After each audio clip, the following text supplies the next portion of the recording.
하나님 말씀 민수기 6장 22절 말씀부터 27절에 있는 말씀입니다. 우리 다 찾으셨으면 우리 합독을 하겠습니다. 우리 민수기 6장 22절 말씀부터 27절까지 조금 천천히 우리 한 목소리로 함께 읽겠습니다.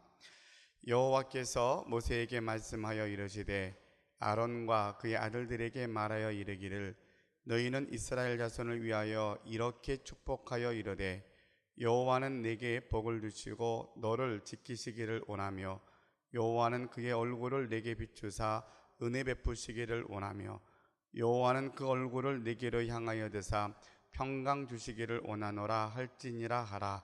그들은 이같이 내 이름으로 이스라엘 자손에게 축복할지니 내가 그들에게 복을 주리라. 아멘. 찬양. 추석 잘 보내고 계십니까? 예, 아직 안 끝났죠. 연휴가 내일까지 연휴가 지어지니까 어쨌든 긴 연휴인데 또 연휴가 끝나가니까 섭섭하기도 하고 또 여러분들이 추석을 잘 지내고 여기에 앉아 계신 것도 하나님의 은혜이다라고 생각이 듭니다. 우리 가정마다 혹시 추석이 끝나고 나서 위기가 오는 가정이 있으면 안 되는데 우리 성도님의 가정은 한 가정도 그런 가정이 없을 거라고 생각이 되고 추석을 또 잘 마무리하고 또 새롭게 우리 가을을 맞아서 우리 결실의 계절, 우리 개인과 가정, 교회가 또 많은 결실을 맺기 위해서 또 남은 한 해를 열심히 달려갈 수 있는 우리 모두가 되었으면 좋겠습니다. 저는 이제 추석 연휴 기간 동안 가족들과 함께 시간을 보내다가 목요일에 스톤에 올라가서 시간을 보내고 왔습니다. 근데 또 지난 여름에도 그랬었는데 이번에도 올라갔더니 또 말씀을 전하라고 그래서 설교했더니 설교 들은 중에 한 분이 그랬다 그래요. 올라와서 많이 답답해서 수원에 올라왔는데 마음이 뻥 뚫리고 내려가서 고맙게 되었다라고 뒤늦게 목요일 날 그 얘기를 다른 사람에게 들었어요. 그래서 오후 예배 때 그 설교를 할 겁니다. 여러분들이 수도원까지는 저랑 같이 못 올라갔어도 제가 수도원 가서 설교한 설교를 이따 오후 예배 때 할 거니까 오늘은 점심 식사는 따로 준비가 돼 있지 않아서 김밥하고 라면이 준비되어 있을 거예요. 또 새로운 준비를 아마 해놓은 것 같으니까 우리 식사하시고 또 우리 주어진 시간 안에 함께 은혜를 나누는 시간이 되었으면 좋겠습니다. 10월 한 달 동안 말씀 대축제합니다. 여러분 주보에 성경 암송하는 게 나와 있어요. 그래서 10월 남은 우리가 기간 동안에 제가 설교하기 전에 우리 암송하는 5가지 요절, 5요절을 계속 암송해보고 말씀을 전할 겁니다. 우리 처음에 아직 못 외우신 분들이 계실 테니까 주보를 보시면 주보 안면쪽 오른쪽에 5가지 요절이 있어요. 예, 우리 제가 먼저 요절을 불러드리면 같이 읽어보고 그 다음에 쭉 외워보겠습니다. 창세기 1장 1절입니다. 시작. 태초에 하나님이 천지를 창조하시니라. 요한복음 3장 16절. 하나님이 세상을 이처럼 사랑하사 독생자를 주셨으니 이는 저를 믿는 자마다 멸망치 않고 영생을 얻게 하려 하심이니라. 예, 다음 요한복음 14장 1절. 너희는 마음에 근심하지 말라. 하나님을 믿으니 또 나를 믿으라. 데살로니가 전서 5장 16절로 18절. 시작. 항상 기뻐하라. 쉬지 말고 기도하라. 범사에 감사하라. 이는 그리스도 예수 안에서 너희를 향하신 하나님의 뜻이니라. 예, 빌립보서 4장 4절. 시작. 주 안에서 항상 기뻐하라. 내가 다시 말하노니 기뻐하라. 이제 외우실 수 있죠? 앞에 보시고 자 이제 어떻게 외우냐면 쭉 이제 시작하면 이제 창세기 1장 1절부터 말씀부터 해요. 태초에 하나님이 천지를 창조하시니라. 창세기 1장 1절 말씀. 그 다음에 하나님이 세상을 이처럼 사랑하사 읽고 요한복음 3장 16절 말씀. 그 다음 바로 이어서 이제 그 다음 3번 4번으로 갑니다. 아시겠죠? 자 이번에 보고 합니다. 처음부터 우리 익숙하지 않으니까 시작. 태초에 하나님이 천지를 창조하시니라. 창세기 1장 1절 말씀. 하나님이 세상을 이처럼 사랑하사 독생자를 주셨으니 이는 그를 믿는 자마다 멸망치 않고 영생을 얻게 하려 하심이라. 요한복음 3장 16절 말씀. 너희는 마음에 근심하지 말라. 하나님을 믿으니 또 나를 믿으라. 요한복음 14장 1절 말씀. 항상 기뻐하라. 쉬지 말고 기도하라. 범사에 감사하라. 이것이 그리스도 예수 안에서 너희를 향하신 하나님의 뜻이니라. 데살로니가 전서 5장 16절로 18절 말씀. 주 안에서 항상 기뻐하라. 내가 다시 말하노니 기뻐하라. 빌립보서 4장 4절 말씀. 처음이니까 오늘 여기까지만 할게요. 긴장하셨을 텐데. 자, 그래서 이제 다음 주까지, 마지막 주까지 우리가 최소한 우리 말씀 대축제를 하면서는 이 5가지 요절은 외우자. 물론 성경에 여러 가지 목사님들마다 중요하게 여기는 목회적 철학 또 중요성에 따라 요절은 다를 수 있어요. 또 저도 항상 이 요절만 이렇게 생각하는 건 아닌데 하나님이 제게 주신 마음속에 이 5가지 요절을 먼저 우리가 암송했으면 좋겠다 하는 마음이 들어서 5가지 요절을 외우려고 합니다. 하나 참 좋은 것은 요절이 짧아요. 그렇죠? 길지 않아서 외우기가 되게 편해요. 여러분 쉽게 외우도록 그렇게 해드린 거니까 우리 설교 전에 10월 한 달 동안에는 요절을 함께 외우고 그리고 말씀을 들을 겁니다. 그리고 오늘부터 3번에 걸쳐서는 여러분 뒤에 있는 선택 요절 말씀이 있어요. 하나는 민수기 6장에 있는 말씀, 두 번째로 시편 1편에 있는 말씀, 세 번째로 고린도전서 13장에 있는 말씀을 여러분들이 선택해서 암송하십시오. 그래서 마지막 주 저희들이 말씀 대축제 할 때에 암송 대회 할 때에는 이것 요절 중에 하나만 갖고도 여러분 이렇게 암송을 하시면 됩니다. 그래서 심사를 해서 우리가 시상도 하겠습니다라고 했는데 3주에 걸쳐서는 이 3가지 주제를 가지고 설교를 할 겁니다. 그래서 우리가 중요한 말씀 여러 가지 의미를 있게 3가지로 했는데 첫 번째 민수기에 있는 말씀은 우리가 믿는 하나님이 누구이신가를 정확히 하는 게 참 중요할 것 같다. 하나님은 신실하셔서 그분을 우리가 신뢰하기를 원하는데 우리가 신뢰할 만한 하나님의 모습은 어떤 모습인가를 오늘 살펴볼 겁니다. 두 번째로 시편 1편에 있는 말씀을 가지고서는 성도들의 정체성이 굉장히 중요한 것 같아요. 내가 누구인지 모르고 살아요. 내가 누구의 자식이고 누구의 어떤 특혜와 어떤 권리, 특권을 갖고 사는지를 우리가 잘 모르니까 분명히 우리는 하나님의 자녀인데 우리 아버지가 전능하신 하나님이신데 우리 아버지 백을 잘 인정을 안 해요. 세상에 아버지가 이렇게 권세가 있다라면 이렇게 기죽어 살지 않을 거예요. 세상에 조금 사장님 아들만 하더라도 얼마나 가서 어깨에 힘을 주고 사는데 우리는 하나님을 내 아버지라고 부르는데도 성도들이 세상에 나가서 맥없이 쓰러질 때가 너무 많아요. 우리 정체성이 뭐냐, 성도는 뭐냐 라고 하는 것들을 시편에 있는 말씀 갖고 한 번 더 우리 정체성을 살펴보는 시간을 가질 겁니다. 고린도전서 13장에 있는 말씀 보면 맨 마지막에 믿음, 소망, 사랑 이 3가지는 항상 있을 것인데 그 중에 제일은 사랑이라 그랬어요. 도대체 사랑이 뭐냐? 사랑이면 모든 게 다 해결이 되는데 하나님의 사랑, 우리가 갖고 있는 사랑에 대한 정말 사랑하기를 원하는데 사랑이 무엇일까라는 것을 가지고 함께 말씀을 전하면서 우리가 말씀 대축제를 쭉 함께 이어나가려고 합니다. 그래서 첫 번째 시간으로 민수기 6장에 있는 말씀을 가지고 우리 하나님은 설교 제목이 그렇게 되어 있잖아요. 여러분 제목을 한번 읽어보시면 좋겠어요. 오늘 설교 제목 같이 읽어볼게요. 주보를 보시고 시작. 우리에게 복 주시기를 원하시는 하나님.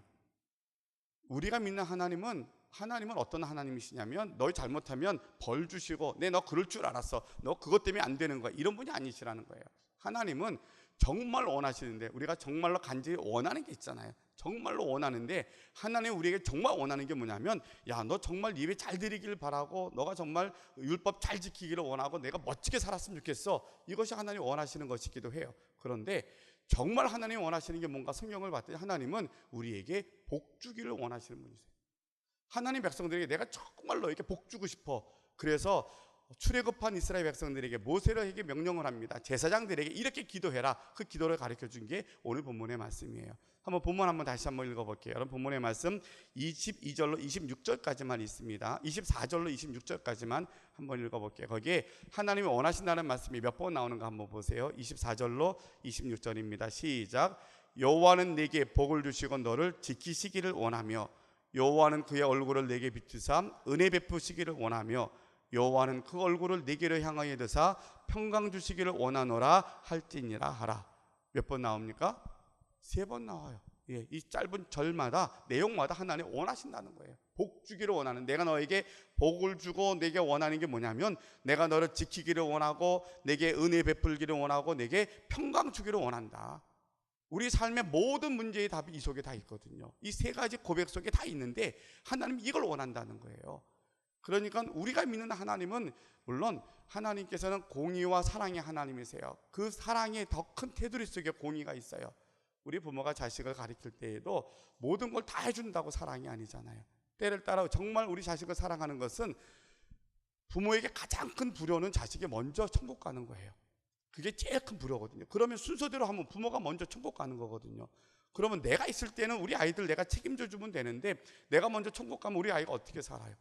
그러니까 우리 아이에게 가장 큰 사랑을 주는 것은 아이가 스스로 이 세상을 살아가게끔 양육하고 교육하고 사랑을 주는 거거든요. 그 하나님 우리에게 정말로 주기 원하시는 사랑은 너희 스스로가 걷기도 하고 뛰기도 하고 너희 인생을 살기를 원하시는 게 하나님의 사랑이기 때문에 우리가 원하는 것처럼 달라 그러면 무조건 주고 하나님 필요한 거 지켜주세요, 항상 좋은 것만 주세요, 이게 아니라 우리로 하고 우리 인생을 살게 하시는 분이 하나님이시라는 거예요. 그게 하나님의 사랑이라고 한다면 하나님은 우리에게 정말 원하시는 게 뭐냐면 우리에게 복 주기를 원하시고 여러분들에게 은혜 주기를 원하시고 평강 주기를 원하시는 하나님이시다. 우리가 믿는 하나님은 그런 분이세요. 어떤 목사님이 그래요. 그래서 우리 하나님은 멋쟁이 하나님이라 그러더라고요. 왜냐하면 좋은 것만 주신다 그러니까. 그렇죠? 멋쟁이 하나님이세요.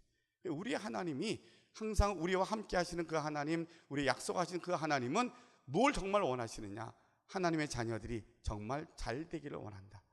복 받기를 원하고 이 땅에서 성공하고 승리하기를 원하시는 분이 우리의 하나님이시다. 우리가 그 하나님을 정확히 알 때에 그 하나님을 신뢰할 수 있는 근거가 생기는 거예요. 우리가 왜 어려움을 당하고 힘든 일을 당할 때마다 그 하나님 매일같이 예배하고 찬양하고 은혜 받았는데 왜 흔들려요? 내가 믿는 하나님에 대한 신뢰할 수 있는 부분이 약해지니까. 우리 하나님 왠지 모르게 힘이 없으신 것 같으니까, 하나님이 멀리 계신 것 같으니까, 나만 당하는 고난 유별나게 힘들어서 하나님이 나를 버리신 것 같으니까 내가 힘들잖아요. 근데 내가 믿는 하나님이 정말 내가 복 주기를 원하고 내게 지키시기를 원하시고 은혜 주기를 원하고 평강 주기를 정말 간절히 원하시는 그 하나님이라는 확신이 있다라면 그 하나님 내가 신뢰할 수 있습니다. 내가 지금 절망 끝에 있고 아무도 내가 당하는 고난을 이해하지 못하고 나 혼자 이 외로운 밤을 지내는 것 같은데 내 하나님은 내 사정을 아십니다. 그래서 내가 그 하나님 신뢰하기 때문에 내가 오늘 찬양할 수 있습니다. 이게 우리의 믿음이거든요. 우리가 신뢰할 수 있는 그 하나님은 오늘 설교의 제목처럼 여러분에게 복 주시기를 원하시는 분이시다. 이거 하나만 기억하시면 돼요. 우리 믿음의 생활하고 나면 이렇게 고백하잖아요. 내가 선택하였고 결국은 내가 걸어서 이 교회를 선택했고 하나님 믿은 것이고 다 내가 한 것 같지만 믿음이 자라고 나면 그렇게 고백하잖아요. 이것이 하나님의 은혜였구나. 하나님이 나를 언제 선택하셨냐면 내가 태중에 만들어지기도 전에 나를 택하여서 지명하여 불러나니 너는 내 것이라 그랬거든요. 이게 성경의 고백이고 우리의 고백으로 고백되어진다면 내가 선택한 게 아니구나. 하나님이 나를 선택하신 거구나. 내가 믿는 게 아니구나. 믿어지는 거구나. 이게 믿음에 대한 기본이라면, 이해가 되어지고 머리로 이해되어지는 게 마음까지 고백되어진다라면 우리의 믿음의 고백은 어떤 열매가 되어야 되느냐? 나를 지명하여 부르신 그 하나님은 내게 복 주시기를 원하시는 분이시다.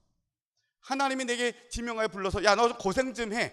너 선교사로 가고 너 이 땅에 살면서 믿는 자로 손해보며 살고 그렇게 사는 거, 그게 내가 그것 때문에 너 부른 거야. 이것은 나중 거라는 거죠. 하나님이 그런 분이신 걸 알고 그 하나님의 사랑이 나로 하여금 이 땅에 소망이 있지 아니하고 하나님 나라 천국에 소망이 있어서 영생을 얻었습니다. 이 땅에서 잠깐 있는 인생 사는 것 때문에 얽매여 살지 아니하고 우리는 하나님 나라 갈 겁니다. 그래서 이 땅에 어떤 길을 가더라도 괜찮습니다. 이런 믿음이 우리에게 주어지면 그 다음에 내가 주님의 일을 하겠습니다. 사명을 깨닫게 되고 사명을 따라 살아가니까 여러분이 있는 가정, 여러분이 있는 직장, 여러분이 만나는 그 자리가 사명의 자리가 되니까 예수 믿는 내가 먼저 좀 양보해야지. 구원받은 우리가 좀 손해보고 살아야지. 내가 예수님 믿는 사람이라는 이유 하나 때문에 내가 조금 모든 걸 다 뒤로 미루고 나니까 이 사람들이 예수 믿는 당신 때문에 우리가 행복해, 이런 말 듣는 것이 사명이구나 하는 것을 깨달아진다는 거죠. 이 순서가 바뀌면 우리가 사명이 짐이 돼요. 너무 피곤하고 예수 믿는 게 너무나 힘들고 예수 믿는 것 때문에 억울하고요. 예수 믿으니까 매일같이 양보하라 그러고 고통받는다 그러니까 지쳐버리더라고요. 이 순서를 바르게 잡으면 예수님 겟세마네 동산에서 3번 땀이 핏방울이 되도록 기도하시고 난 후에 하나님 뜻대로 하옵소서 하고 기도 응답받고 나니까 그 십자가도 육신의 몸을 갖고 있는 예수님이 그 십자가를 지고 감당하시잖아요. 우리가 기도하고 응답받고 나면 우리가 당하는 고난을 감당할 수 있는 능력을 하나님이 우리에게 주실 줄로 믿습니다. 우리 하나님은 우리에게 정말로 복 주시기를 원하시는 분이시다 하는 것 여러분 잊지 마시고요. 그 좋으신 하나님 앞에, 그 신실하신 하나님 앞에 여러분의 무거운 짐, 힘든 짐을 내가 짊어지고 가려고 애쓰지 말고 하나님께 맡기고 하나님이 약속하신 복이 무엇인가를 한 번 더 말씀을 통해 살펴보면서 하나님의 은혜를 우리 마음속에 사모하는 시간이 되실 수 있기를 바랍니다.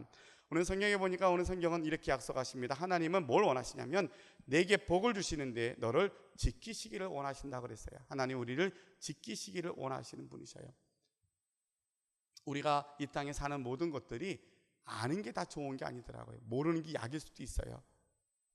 우리 서산도 그런지 모르지만 서울 같은 경우도 그렇고 지하의 땅 속에 묻혀 있는 것들, 하늘로 올라 있는 선들, 모든 것들이 다 위험한 거 여러분 아시죠? 우리도 지금 다 도시가스 쓰고 있잖아요. 그러니까 이 땅 속에 안전한 게 하나도 없는 거예요.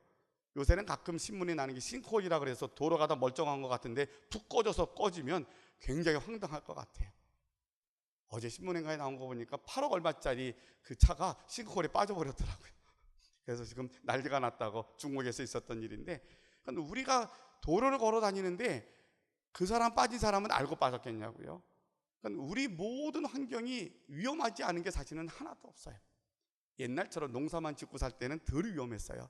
근데 지금은 편안하고 좋은 게 너무 많은데 다 걸어 다니는 폭탄 같아요. 뭐 자동차도 그렇고요. 우리 주변에 편리하게 쓰는 모든 것들은 다 위험해요. 그런데도 불구하고 우리는 모르니까 잊고 사는 거죠. 그걸 다 생각하고 계산하면 어떻게 살겠어요? 기후라는 말, 하늘이 무너질까 봐 하늘 쳐다보는 거랑 그렇게 살 수밖에 없는 거죠. 대한민국처럼 연일 전쟁의 이야기가 끊임없이 나오는 나라도 별로 없을 거예요. 추석 내내 나온 이야기가 전쟁 얘기잖아요. 우리나라에서 나온 얘기도 아니고 절 멀리 태평양 건너편에서 나온 이야기인데도 계속 우리나라는 긴장해서 항상 언제 전쟁이 날지 모르는 그런 위협 속에 살고 있고요. 우리가 들려오는 많은 이야기 것들이 하나도 우리로 하여금 내가 괜찮아, 나 준비됐으니까 나는 내가 날 지킬 수 있어 라고 말할 수 있는 사람은 사실은 용감한 것 같지만 무지한 거죠. 모르니까 그 얘기하죠. 우리 스스로가 아무리 많이 배우고 능력이 있고 돈이 많다 그래도 우리는 단 한순간도 이 시대에 내 자신을 지킬 수 있는 여건이 하나도 없어요. 그런데 우리가 어떻게 살아요? 뭘 믿고 살아요? 모르니까 사는 것도 용감하지만 우리에게는 우리를 지키시겠다는 하나님의 약속이 있기 때문에 오늘 하루도 이 한 주간도 우리가 믿음으로 살아가는 줄로 믿습니다. 하나님이 우리를 지키시겠다는 게 약속이에요. 옛날에 농사만 지을 때뿐만 아니라 지금도 하나님은 그때만 지키신 것이 아니라 지금도 이렇게 복잡하고 힘든 이 상황에서도 하나님 변함없이 우리에게 말씀하시기를 내가 내게 너 복 주기를 원하는데 더 나아가서 내가 너를 지키기를 원하신다는 거예요. 하나님 우리를 지켜주시는데 눈동자와 같이 우리 머리카락까지 세신 받으신 하나님이 단 1.1획도 변함없으시게 지키시겠다는 그 하나님의 약속이 우리의 모든 발걸음마다 하나님 우리를 지켜주시고 합력하여 선하게 하시고 이롭게 하실 줄로 믿습니다. 우리 성경에서 하나님의 지키심에 대한 가장 좋은 증거로 우리에게 많이 설교 중에 인용하는 이야기가 다니엘의 이야기입니다. 다니엘과 세 친구의 이야기를 우리가 잘 알죠. 포로로 잡혀갔는데 다들 좋은 음식 먹으라 그랬더니 안 먹습니다. 우리는 채소만 먹겠습니다 했더니 그래도 건강해요. 식이질투하니까 이들을 풀무불에 집어넣는데 세 사람 집어넣는데 네 사람이 되고요. 천사가 같이 해서 지켜주잖아요. 더더군다나 다니엘이 하나님 앞에 기도하는데 결국은 식이질투하는 사람들이 그를 사자굴 속에 집어넣습니다. 사자굴 속에 집어넣는데도 하나님이 그를 지켜주니까 사자와 함께 놀고 있다가 나오잖아요. 우리가 사는 인생길이 사자굴과 같이 풀무불과 같이 험난한 길 인생길에 간다 할지라도 우리를 지키시겠다고 약속하신 그 하나님이 여러분을 지켜주실 줄로 믿습니다. 당장 우리가 사자굴 속에 들어가도 하나님이 지키신다는 거예요. 근데 왜 걱정하셔요? 그 하나님이 내 하나님이신데 그 하나님에게 약속하셨는데 왜 걱정을 하세요? 신실하신 하나님을 바라보는데 그 하나님의 약속은 우리를 지키시겠다고 약속보다 한 걸음 더 나아가서 하나님이 내가 너 지키기를 원해라는 거예요. 하나님 원하세요. 내가 하나님 나 좀 저 지켜주세요. 내가 정말 불안합니다. 힘이 듭니다. 이런 문제가 아니라 하나님이 내가 너 지키기를 정말 원해. 이게 하나님이 원하시는 마음이에요. 여러분이 가는 발걸음 하나님이 정말로 지키시기를 원하신다는 걸 기억하면서 당당하게 여러분의 발걸음을 내딛을 수 있는 저와 여러분이 되시기를 바랍니다. 제가 서산에 내려와서 첫 번째 명절을 맞았어요. 그래서 지방에 명절 오고 가는 길이 처음 있었거든요. 좀 새롭게 느끼다가 여러분 우리 은퇴하신 목사님, 캄보디아에 계신 목사님께 추석 인사하셨습니까? 요새 카카오 밴드에 보면 다 떠올라오고 인사 오잖아요. 그렇죠? 제가 계속 보기는 해 반응은 하지 않는데 어른께 감사하고 인사하는 게 마땅할 것 같아요. 사모님께 가서 인사하고 왔지만 그래서 감사하면 가능하면 우리가 그 마음속에 있지만 힘들고 불편함도 있겠지만 그래도 우리가 고마운 분들이 인사하는 게 맞겠다라는 생각이 들었어요. 러시아에 있는 선교사님이 추석 인사로 매일이 왔어요. 그래서 이렇게 인사했는데 여기는 아무 분위기가 없습니다. 아무 느낌이 없습니다. 그러고 오는 거예요. 그래서 그 얘기를 딱 듣고 보니까 우리 김 목사님도 그 캄보디아에서 추석 분위기 아무것도 안 나겠다. 처음으로 한국을 떠나서 그곳에서 첫 명절을 맞으실 텐데 라는 생각이 좀 드니까 마음이 조금 여러 가지 생각이 들더라고요. 명절이 되면 감사가 인사드리는 게 참 좋겠다라는 생각을 언뜻 했고요. 그러니까 우리는 추석으로 다 이렇게 막 북적대고 많은 얘기가 있지만 전 세계에 흩어져 있는 선교사들은 그들의 시간에 맞추어서, 그들은 쉬는 날이 아니니까, 명절이 아니니까 일상으로 그냥 생활해. 한국 사람인데 불구하고 선교사로 나가 있는 그 현지에서는 그 시간에 맞추어 살잖아요. 그러니까 우리가 조금만 여유가 있으면, 우리가 바쁘고 이 긴 연휴 시간에 조금만 여유가 있으면 그분들에게도 좀 사랑도 전하고 소식도 전하면 참 괜찮았을 것 같겠다라고 생각이 듭니다. 내일 하루 더 있으니까 내일 하시면 돼요. 그래서 인사도 하고 추석 잘 지내셨냐고, 생각난다고 인사하면 그것이 우리 마음이 더 흐뭇한 마음이 들 것 같아요. 러시아의 조성호 선교사 이야기를 제가 자주 합니다. 이분이 이제 시베리아 추운 지역에 선교를 하거든요. 시베리아에서 알타이 쪽으로 말을 타고, 차가 못 가서 말을 타고 가요. 말을 타고 올라가서 한 하루길을 타고 간 산을 넘어가는데 눈이 너무 많이 오니까 길이 없는 거예요. 근데 어느 날 이제 전도팀하고 같이 그 전도를 위해서 성경책을 들고 말을 타고 가다가 어디선가 아주 큰 우레와 같은 소리로 멈추라고 하는 소리가 들리더라는 거예요. 이렇게 말을 타고 가는데 그러니까 눈길이가 앞이 안 보이는 거죠. 그래서 너무 큰 소리가 깜짝 놀라서 움직이니까 말이 이제 펄떡 뛰어서 거기에 이제 떨어진 거예요. 말에서 떨어지고 이제 잠깐 정신을 차리고 앞에 주변을 봤더니 그 말 앞에, 말이 그 쓰러진 그 앞에가 눈이 이렇게 쓰러져서 보니까 낭떠러지라는 거예요. 그 산길을 가는데 낭떠러지 앞에서 하나님께서 우레 같은 소리를 들려서 자기도 모르게 움직이고 말이 이제 뛰는 통에 쓰러져서 그 앞을 가보니까 낭떠러지가 되어 있더라고요. 우리가 듣는 우리도 소름이 끼치는데 본인은 얼마나 소름이 끼쳤겠어요.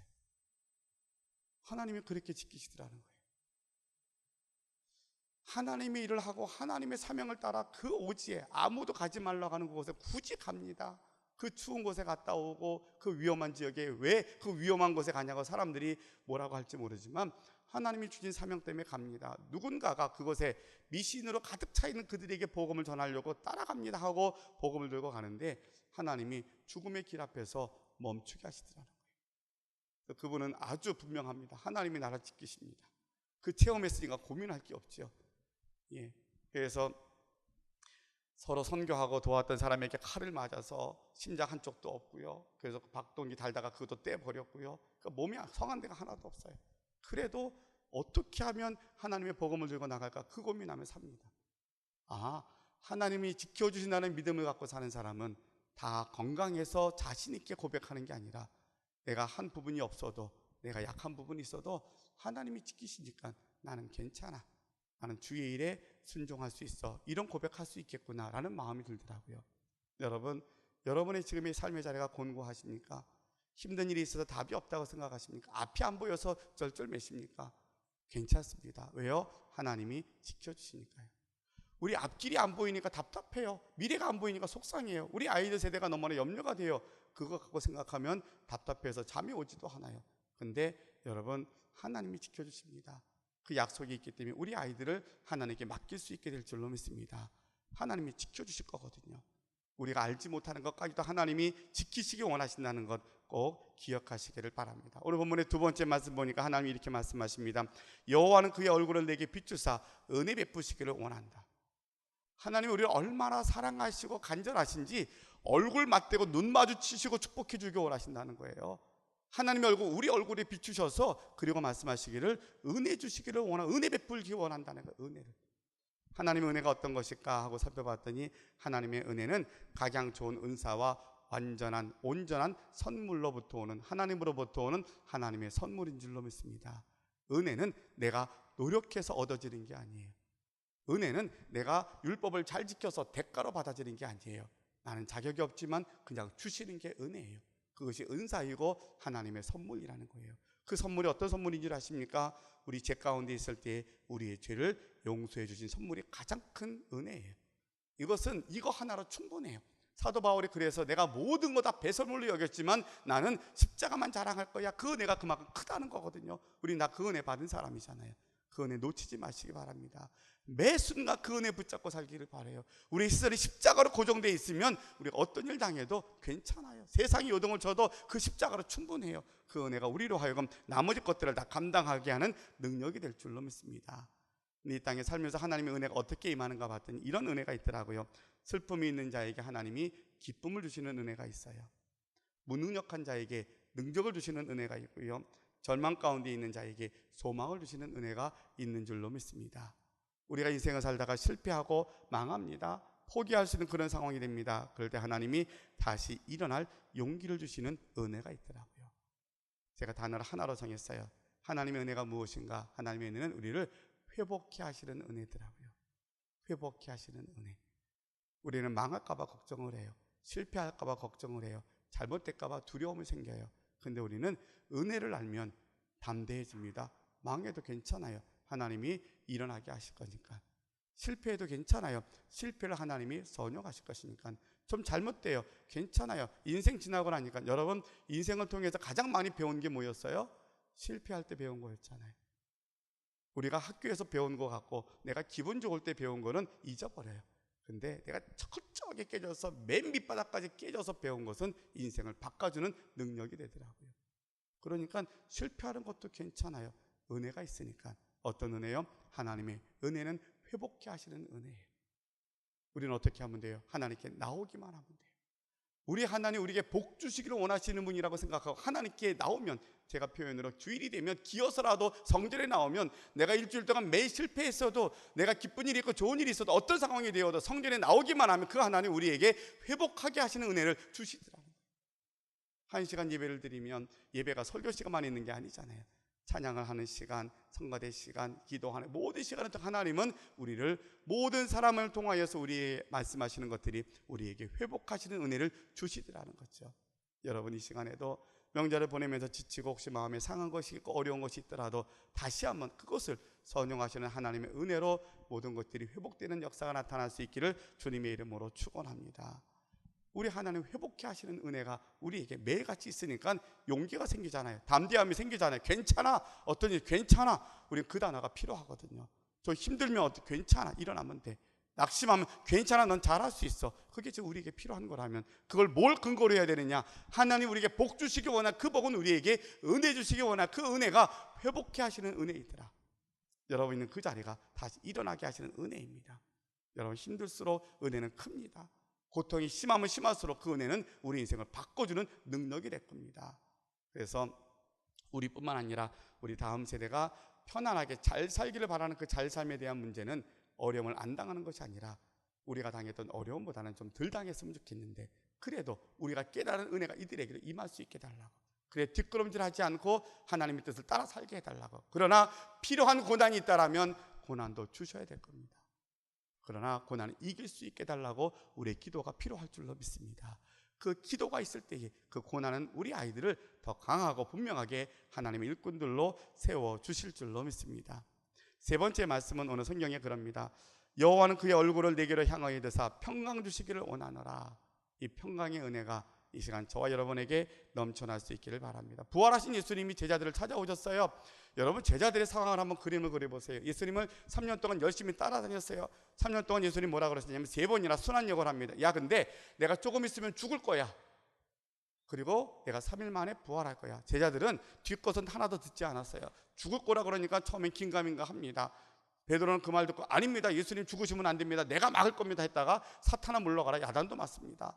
예수님 부활에 대한 순환에 대한 예고를 했더니 결국 다 듣고서는 제자들이 누가 큰 자가 되냐고 서로 다투기도 했어요. 예수님 예언하신 것처럼 십자가 지러 갈 때 베드로는 3번이나 부인했고요. 나머지 제자 다 도망갔어요.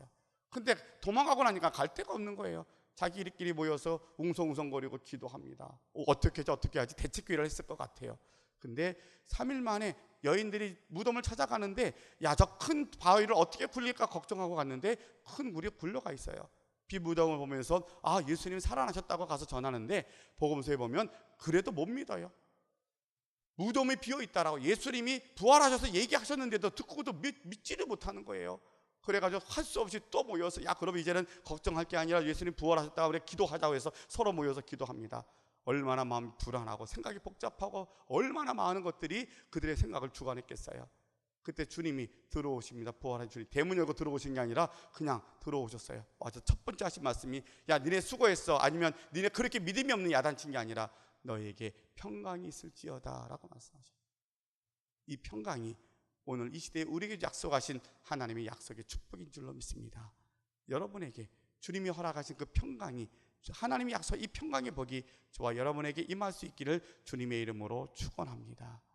한마디로 정의하면 이 평강은 어떤 평강인 줄 아십니까? 상황과 성경과 관련이 없는 평강이라는 거예요. 우리는 환경에 좌우되는 사람들이에요. 환경에 따라 좋아하기도 하고 슬퍼하기도 하고 낙심하기도 해요. 그런데 주님이 약속하신 이 평강은 환경을 뛰어넘는 평강이라는 거예요. 어떤 상황, 어떤 위치에 있더라도 거기에 상관하지 않아요. 예수님 때문에 하나님이 약속하신 평강이 있어요. 그래서 우리는 전쟁의 날마다 전쟁 이야기가 있는데도 우리는 괜찮아요. 근데 지금의 괜찮음은 염려가 되는 괜찮음이에요. 감각이 없어지니까 이거 좋은 거 아닌 것 같고요. 근데 우리는 괜찮아요. 왜요? 하나님의 평강이 있으니까. 내용이 다른 거죠. 하나님 없이 사는 사람이 지금 이 땅에 살면서 괜찮다고 생각하는 것은 사실은 요행을 바라는 거예요. 근데 예수 믿는 우리가 평강을 누리는 것은 요행이 아니라 하나님이 지키시겠다는 약속이 있고 하나님이 회복하시는 은혜가 있고 하나님이 우리에게 약속하신 부활의 평강이 우리에게 있기 때문에 우리는 기뻐할 수 있는 거예요. 하나님이 약속하신 평강이 바로 이런 환경에 구애되지 않는 평강이 되는 줄로 믿습니다. 자, 이 세 가지 복을 하나님이 우리에게 주기를 원하신다는 거예요. 눈 마주치고 얼굴 마주치고 야 내가 정말 너에게 복 주기를 원해. 이것이 구약의 하나님이에요. 신약의 예수님으로 오면 이 사랑은 완벽한 사랑으로 갑니다. 왜냐하면 독생자를 주시기까지 하신 하나님의 사랑으로 우리는 계속 뭘 말씀하시냐면 내가 정말로 독생자를 너에게 주기까지 한 이 사랑이 너에게 복 주기를 원해. 이게 하나님의 사랑이라는 거예요. 이 하나님의 사랑은 우리에게 너희를 지키기를 원하고 너에게 은혜 주기를 원하고 너에게 평강을 주기를 원하신다는 것이 하나님의 약속입니다. 여러분, 우리의 하나님이 이런 하나님이시라면 우리가 그 하나님 신뢰할 수 있잖아요. 그 하나님이라면 붙잡을 수 있잖아요. 그 하나님이라면 우리 자녀들에게 이 하나님 소개할 수 있잖아요. 내가 믿는 하나님이 분명해야 우리 자녀들에게 소개할 수 있는데 우리 하나님 이렇게 멋진 하나님이십니다. 이 하나님만 온전히 바라보고 이 땅에 사는 날 동안 어떤 환경이 있더라도 환경에 구애됨이 없이 하나님은 내 아버지신데 하나님 나 지키시겠다고 약속하셨는데 내가 넘어져도 하나님은 은혜로 선용하시겠다 그랬는데 부활하신 주님이 내게 천국의 약속을 주심으로 평강을 주셨는데 오늘도 나는 사명을 따라 살아야지. 그래 내가 사명을 따라 열심히 이 땅에 남은 날들을 주를 위해 살아야지. 하나님의 기쁨이 되어야지. 이런 다짐을 하고 믿음으로 승리하는 우리 모두가 되시기를 주님의 이름으로 축원합니다. 기도하겠습니다. 사랑의 아버지 하나님 감사합니다. 저희가 추석 연휴 가운데 있긴 하지만 10월 달에는 10월 마지막 주일 종교개혁 기념주일 500주년을 맞이하면서 우리 서산 성산교회에서 말씀 대축제를 선포하고 이제 말씀을 암송하고 말씀을 읽고 말씀을 함께 공부하는 시간을 가지려고 합니다. 첫 번째 시간으로는 민수기에 있는 말씀으로 우리가 믿는 하나님은 어떤 분이신가를 한 번 더 살펴보았습니다. 정말 그분이 신실하신 하나님, 전능하신 하나님이시라고 내가 믿어진다라면 그 하나님을 신뢰할 수 있을 텐데 그 하나님 우리가 다시 한번 민수기의 말씀을 통하여서 만나주신 것 너무너무 감사합니다. 하나님 우리를 얼마나 사랑하시는지 독생자까지 이 땅에 보내주셨고 그 하나님 우리를 눈을 마주치시고 얼굴을 우리에게 향하여 드사 내가 너에게 정말 복 주길 원하는데 너를 지키기를 원하고 내게 은혜 주기를 원하고 내게 평강 주기를 원한다는 하나님의 음성을 우리가 듣습니다. 이 하나님의 복이 우리가 입으로 선포할 때에 우리 모두에게 주님 약속하시기를 너가 구하면 내가 시행할 것이라는 것이 하나님의 약속이었는데 우리가 이 기도의 말씀을 마음껏 외치고 또 외쳐서 이 복이 우리의 모두에게 임할 수 있는 저희들이 되게 하여 주시옵소서. 주님 그래서 우리의 삶이 복을 구하는 자가 되지 아니하고 받은 복을 누리고 살아가는 그래 이 험한 세상을 살아가는데 너무나 위험한 때를 살아가는데 그런데 하나님의 자녀답게 이 세상을 능히 이겨나가는 승리하며 살아가는 우리 모두가 되게 하여 주시옵소서. 감사드리며 예수님의 이름으로 기도하옵나이다. 아멘.